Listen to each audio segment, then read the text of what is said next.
Hello everybody, it is King K57 or KC57, and welcome to a video that I've never done before. And this is going to be a good one, because yesterday we got update 1.13, dubbed Update Aquatic. There's all new mobs, biomes, weapons, water mechanics, and even a substantial update under the hood. So today, I'm going to be trying to summarize everything new in this update. So wish me luck, and without further ado, let's get started. I guess I'll start off with one of the biggest changes in this update, and that's water and water mechanics. Currently, the way water works in Minecraft is a little weird, especially regarding half slabs, stairs, and other not quite full height blocks, where water will just essentially treat those blocks as full blocks and kind of go around them.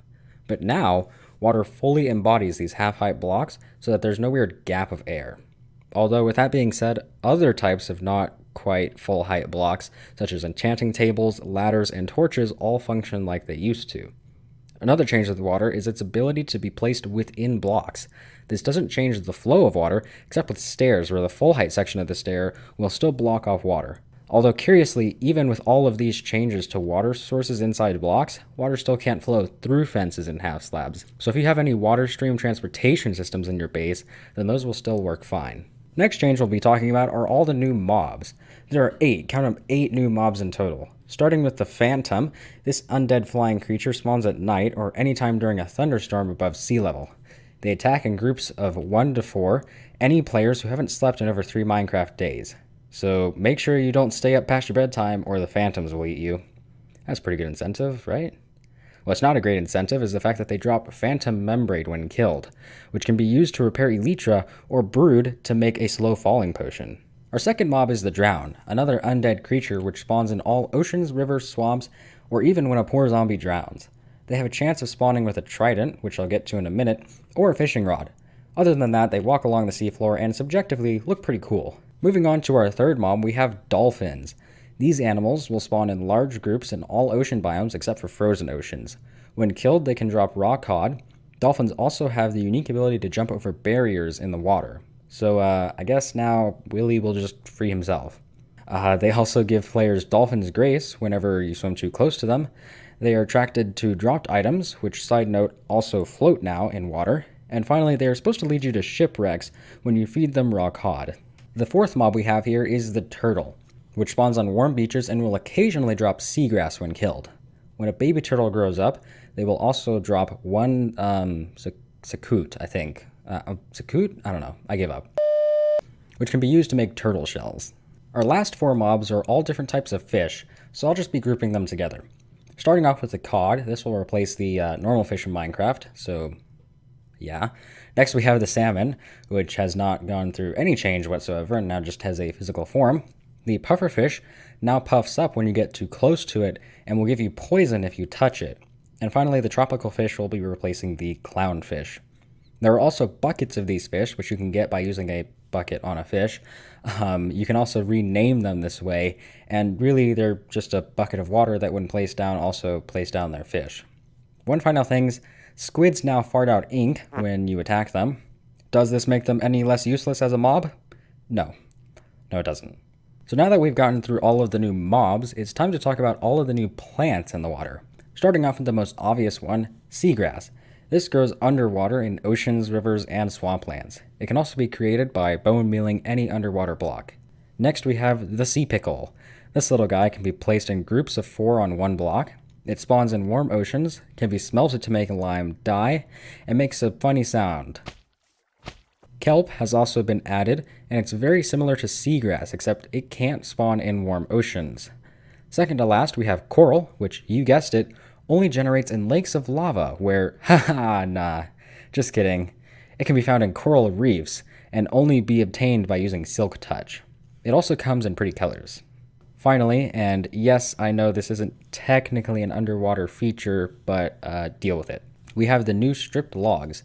These can be made by right-clicking with an axe, and they look pretty good.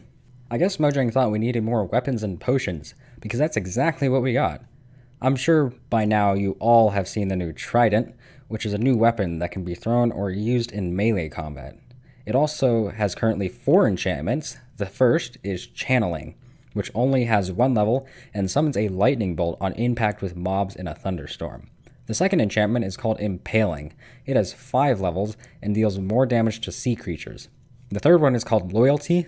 This goes up to level 3 and will bring the trident back to you when thrown. The fourth enchantment is called Riptide. This goes up to level 3 and is not compatible with Loyalty or Channeling, because while you have Riptide and you are underwater or it's raining, throwing the trident will launch you forward in a kind of sprint. It should be noted that the trident can only be obtained by killing a drown holding one. 2 potions were added, the first of which is called the Potion of Slow Falling, which can be made with Phantom Membrane, as I've already said. But the second one has one of the best names of all time. It's called the Potion of Turtle Mastery. Other than that, it gives you slowness 4 and resistance 3 for about a minute. So, the Potion of Turtle Mastery. Moving swiftly on, we have a new world type called Buffet. This world only consists of 1 biome. Desert challenge, anyone? Next we have all the new biomes, starting with the new end biomes. Side note, they all already existed, they now just have names. Listing them out, we have small end islands, end midlands, end highlands, and finally the end barrens. Now let's talk about the actually new biomes, which include the warm ocean, the lukewarm ocean, the deep lukewarm ocean, the deep cold ocean, and finally the deep frozen ocean. Inside these biomes, we have a couple of new structures, first of which is buried treasure, which, well, now exists. Next we have coral reefs. These can only be found in warm oceans and consist of coral, coral blocks, and coral fans. Massive icebergs will now naturally generate on frozen oceans. We also have shipwrecks, which can be found in all oceans and on beaches. These structures will contain 1 to 3 chests with some loot in them.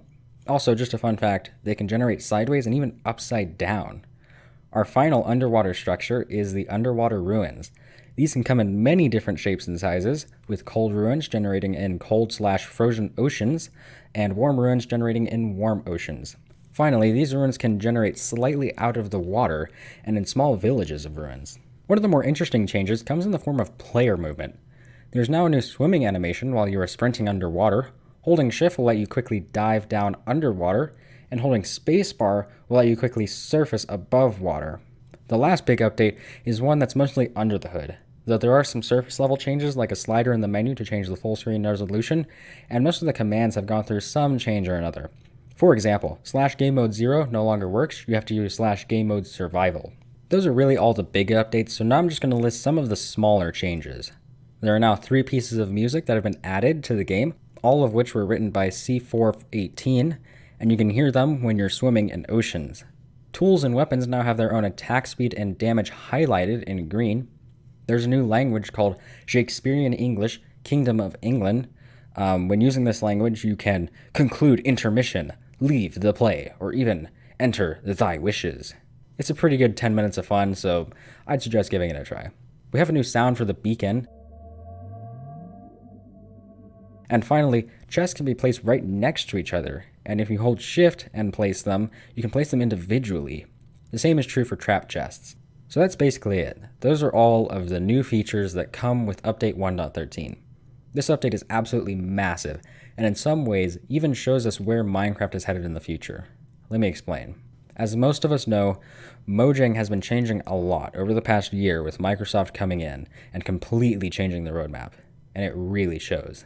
It showed in how Microsoft handled the transition from the near perfection that was the 4J Studio Console Edition to the, comparatively, steaming pile of garbage that is Bedrock Edition, which, by the way, at its core is an unoptimized mobile game.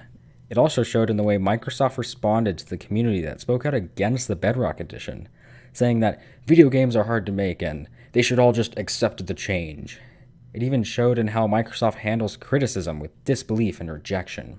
Guys, I don't know what the future holds, but if I had to guess, knowing that 1.13 and the latest edition of Bedrock bring the two closer together than ever before, I'd say there's a future out there where Bedrock Edition is more than just a stupid Windows 10 demo of Minecraft Pocket Edition running on the PC. But that's all speculation, and I hope it never happens. And at least know that unlike console players, we tend to be a bit more vocal, if you will, when it comes to things we don't like. Anyway, guys, that's all I have time for today. If you think I missed anything important, then you can let me know down in the comments. And if you have any constructive criticism, well, that's always greatly appreciated. Make sure you sound off. But for now, that's all I got time for today. I want to thank you all very much for watching. Hope to see you all in the next one. Goodbye.